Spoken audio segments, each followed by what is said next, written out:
So to use the equalizer on your Shokz Openfit Pros, then you simply go to the Shokz app on your phone, and in the Shokz app, you will see the equalizer. So it says basic sound effect settings, which is the standard equalizer settings.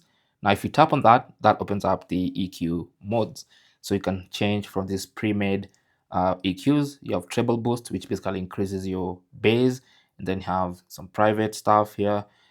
And also, you can choose all these options and then you can create your own. So you tap on plus, and then now you can start customizing your own EQ settings by adjusting the bass, the mids, and the highs to exactly what you want. Now, once you like it, then you can give it a name. So for instance, you can call mine Cranier, like that, and then tap on save. And then I'll have this EQ that I can go back to anytime. I can switch between this one I've just created and the standard one. So anytime I want to go back to my custom EQ, then I'll do that. So that is basically how to create custom EQs and use the equalizer on your Shokz Openfit Pros. Thanks for watching. Good luck.